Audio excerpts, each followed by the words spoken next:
नमस्कार। आज पुनः इस कार्यक्रम में सभी का स्वागत है। इस काल सर्प योग की सीरीज में आज आपके सम्मुख में चौथा वीडियो लेकर के उपस्थित हुआ हूँ। पिछले 3 कार्यक्रमों में आपको मैं 3 प्रकार के भिन्न भिन्न काल सर्प योगों के बारे में बता चुका हूँ। उसमें से पहला अनंत नाम का काल सर्प योग, दूसरा कुलिक, तीसरा वासुकी, और आज जो चौथा काल सर्प योग है वह है शंखपाल नाम का काल सर्प योग। प्रिय मित्रों, यह काल सर्प योग राहु केतु द्वारा बनते हैं। काल सर्प योग क्या है? काल सर्प योग का परिचय मैंने पहले वीडियो में ही आपको बता चुका हूँ। अब उसी क्रम में राहु केतु द्वारा बनने वाला यह शंखपाल नामक काल सर्प योग किस प्रकार से कुंडली में बनता है और इसका प्रभाव क्या है जीवन में, वह आज जानेंगे। तो प्रिय मित्रों, जो पहला काल सर्प योग था वह तो अनंत नामक काल सर्प योग था, जो लग्न प्रथम भाव में राहु और सप्तम भाव में केतु स्थित होने पर घटित होता था। और दूसरा जो काल सर्प योग था कुलिक नामक काल सर्प योग, जो द्वितीय भाव में राहु एवं अष्टम भाव में केतु की स्थिति होने पर यह घटित होता था। और जो तीसरा काल सर्प योग वासुकी नामक था, जो तृतीय भाव में राहु एवं भाग्य स्थान नवम भाव में केतु की स्थिति होने पर यह घटित होता था।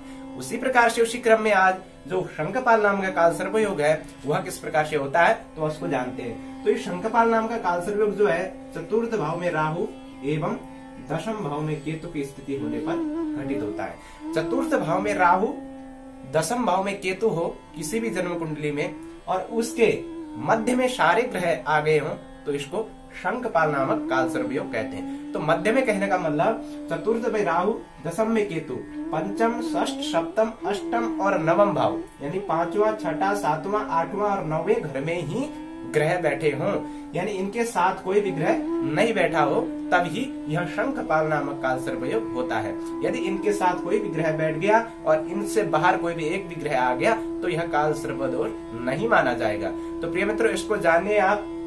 सर्वप्रथम तो अपनी जन्मपत्री खोलिए, उस पे देखिए कि यह काल सर्प है या नहीं है, यानी इसके साथ राहु केतु के साथ कोई ग्रह बैठे हैं या नहीं है। बैठे हैं तो काल सर्प योग नहीं माना जाएगा, नहीं बैठे हैं, मध्य में सारे ग्रह आकर के एकत्रित हो रखे हैं तो ही काल सर्प योग माना जाएगा।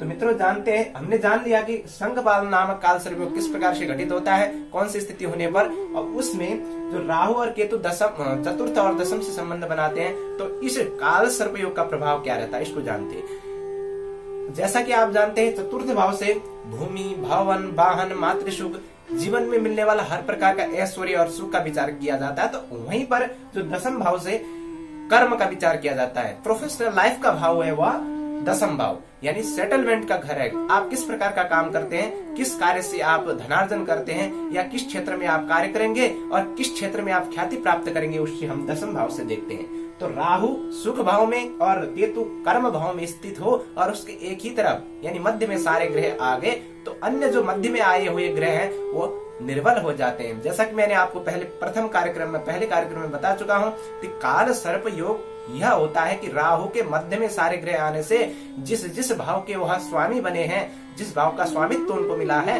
वह भाव निर्बल हो जाते, क्योंकि राहु केतु के मध्य में सारे ग्रह आ जाने से वह निर्बल हो जाते हैं, उनका बल कम होता है जीवन में, क्योंकि राहु केतु का प्रभाव अस्तित्व इस पर ज्यादा होता है। आप जानते भी हैं कि राहु केतु एक पाप ग्रह है।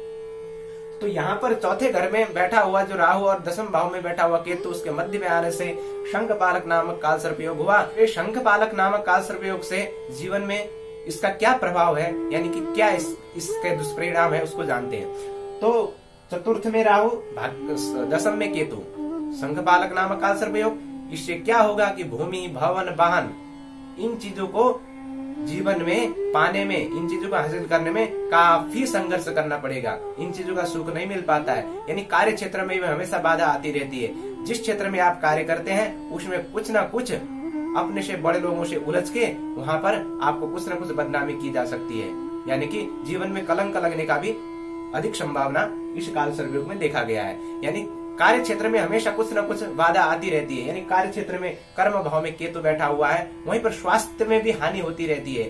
यानी कि चतुर्थ भाव से सुख का विचार किया जाता है तो हर प्रकार का सुख जीवन में मिलने वाला है, वह भौतिक सुख हो चाहे वह आध्यात्मिक सुख हो, उससे बहिर्मुख करके इंसान को अत्यधिक कष्ट मिलता है।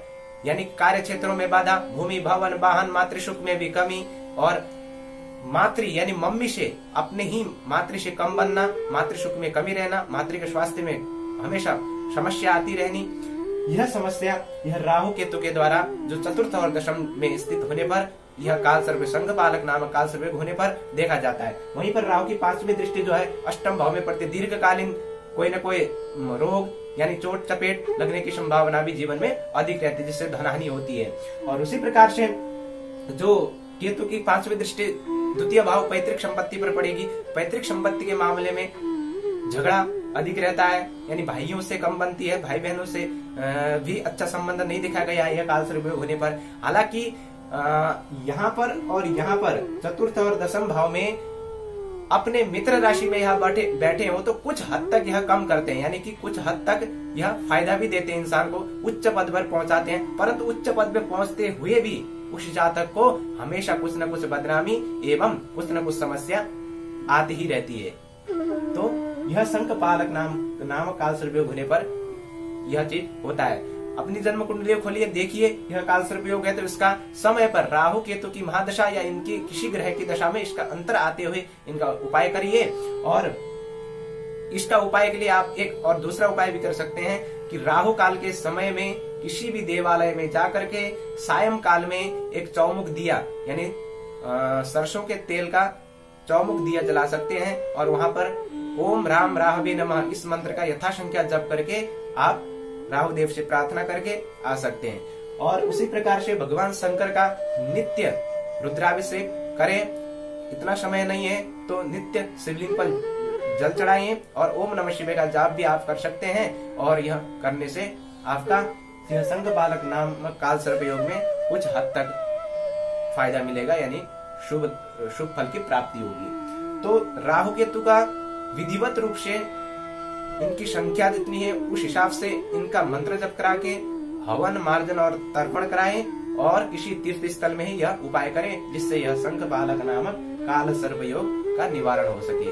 पहले तो देखें कि यह काल सर्प योग है या नहीं है तो कराइए, नहीं तो ऐसी कोई उलझनों पे ना रहिए, आपको भ्रमित किया जा सकता है। तो प्रिय मित्रों, आज मैंने आपको संघ पालक नामक काल सर्प योग के बारे में बताया। कार्यक्रम कैसा लगा? अच्छा लगा तो अपनी प्रतिक्रिया अवश्य दीजिएगा।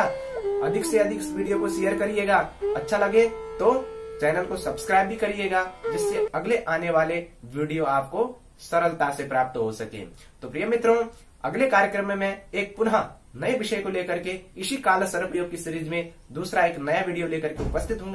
तब तक के लिए इजाजत दीजिए। नमस्कार।